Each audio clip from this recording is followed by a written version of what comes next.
Baru-baru ini ada temen gue yang nanya, Fik, gimana sih caranya lo bisa bikin konten secara konsisten? Padahal lo punya full-time job, dan lo juga masih punya waktu buat spend time sama keluarga.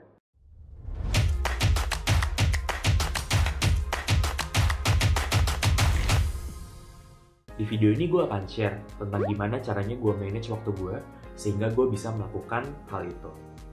Mungkin beberapa dari tips ini relevan buat lo, dan beberapa diantaranya enggak. Nah, lo boleh copy apa yang relevan buat lo, dan mungkin lo bisa ignore yang kurang relevan. Yuk kita mulai aja. Ketika kita ngomongin produktif, kita bisa mulai dari mendefinisikan apa itu produktif. Gue berterima kasih banget sama Ali Abdal, seorang productivity YouTuber favorit gue, yang membantu untuk mendefinisikan arti dari being productive.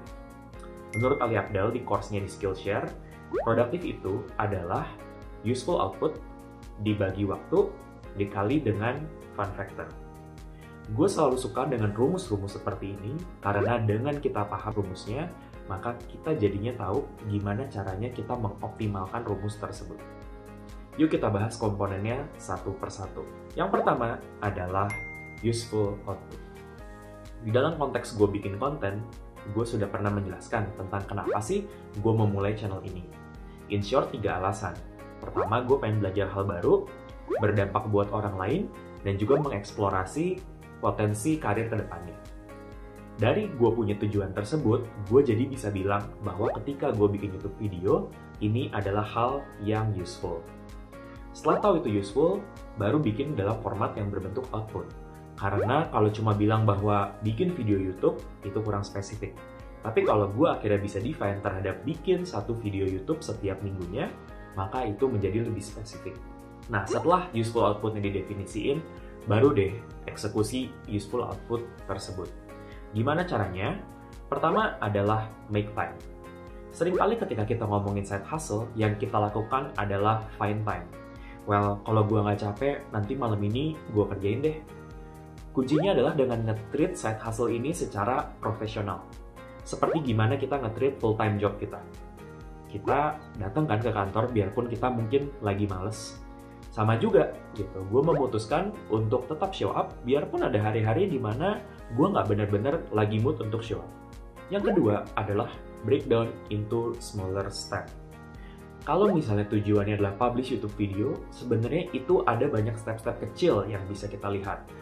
Nemuin idenya, bikin script, research, record, edit, baru publish.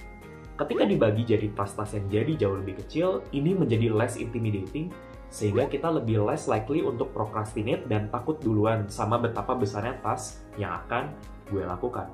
Setelah itu, step berikutnya adalah mulai aja dulu. Dulu gue mengira bahwa gue perlu termotivasi baru gue melakukan sesuatu.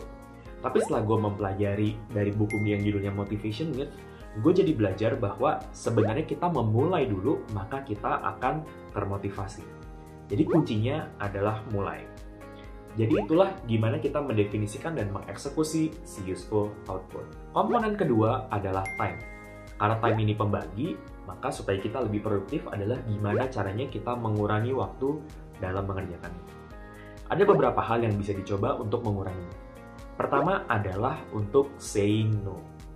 Ketika gue belajar tentang YouTube, ada beberapa tips yang bilang bahwa lo tuh mesti publish-nya seminggu 2 kali atau seminggu 3 kali. Well, mungkin itu ideal dan mungkin channel ini bisa grow lebih cepat kalau gue melakukan hal itu. Tapi dengan situasi gue kemarin, gue ngerasa bahwa publishing satu video per minggu aja udah cukup bagus. Jadi daripada gue mengkomit terhadap sebuah goal yang dimana gue nggak yakin gue bisa mencapai, gue mulai dengan langkah kecil terlebih dahulu. Jadi gue saying no untuk 2 atau 3 video dan gue saying yes terhadap satu video sehingga waktu yang gue akhirnya perlu alokasikan jadi jauh lebih sedikit. Tips yang kedua adalah untuk delegate. Karena seringkali kita tuh bukan orang yang paling tepat untuk mengerjakan suatu pekerjaan. Di dalam konteks YouTube video, gue mendelegasikan editing ke tim gue yang bernama Michael yang udah sangat helpful dan ngedit semua video gue. Karena gue tahu kalau gue yang edit videonya, kemungkinan besar waktunya akan jauh lebih lama dan bahkan kualitasnya bakal lebih jelek dari ini. So, setiap ada kesempatan, yuk kita coba delegasiin ke orang lain. Tips yang ketiga adalah menerapkan 80-20 principle. Prinsipal ini berbunyi di mana 80% output kadang-kadang bisa diproduce dengan melakukan 20% pekerjaan. Maksudnya, kalau gue bikin script selama 30 menit, mungkin gue bisa mendapatkan sebuah script yang menurut gue skornya 80. Kalau gue pengen bikin script yang skornya 100, mungkin gue butuh waktu 2-3 jam.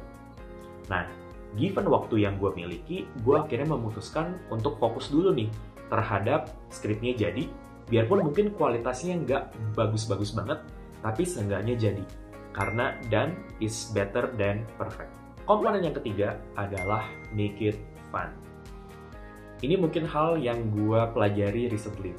Karena dulu gue mikir bahwa ya udah, hustle aja, grind aja, suka nggak suka lakuin aja. Tapi recently gue jadi berpikir, kalau gue nggak enjoy prosesnya, what's the point sih untuk melakukan ini semua? Nah, jadi sebisa mungkin gue membuat proses untuk melakukan side hustle ini menjadi jauh lebih menyenangkan. Gimana sih caranya? Yang pertama adalah pastiin gue dalam keadaan mood yang bagus. Misalnya dengan tidur yang cukup semalam sebelumnya, atau juga dengan tidak diburu-buru. Karena kalau lagi berada di situasi ini, biasanya mood gue langsung gak enak dan otomatis bikin proses pembuatan konten ini menjadi tidak menyenangkan. Tips yang kedua untuk bikin ini fun adalah, seperti yang lo ketahui karena gue orangnya suka belajar, maka gue actually menjadikan bikin video YouTube ini sebagai alasan gue untuk belajar hal-hal lain. Ya, contohnya nih, misalnya dari gue nonton kelasnya Ali Abdal di Skillshare, akhirnya gue bisa bikin video ini. Buat gue ada kepuasan tersendiri ketika gue mempelajari suatu konten dan gue bisa menyampaikan konten itu lagi ke orang lain. Karena itu adalah salah satu cara gue belajar untuk melatih public speaking dan juga melatih apakah benar-benar gue udah paham sama konsep tersebut. Tips yang ketiga adalah mengubah kata harus menjadi akan. Sadar nggak sadar, kita sering banget ketika kita mau melakukan sesuatu, kita bilang, gue harus merekam video YouTube ya. Gue mengubah kata-kata ini menjadi akan. Jadi, oke, malam ini gue akan nge-record video. Karena sebenarnya gue punya pilihan kok, kalau misalnya ternyata gue udah gak mau ngerekam video ini lagi, that's also okay, karena ujung-ujungnya gue yang menentukan. Jadi ketika kita mengubah penggunaan kata akan daripada kata harus, kita jadinya ngerasa bahwa kita lebih tidak terpaksa, dan rasanya menjadi lebih fun. Itu dia tips gue untuk bisa rajin konten, sambil juga punya full-time job dan waktu sama keluarga. Kalau lo pengen tips-tips lainnya supaya bisa improve diri lo boleh tonton 2 video ini. See you next time!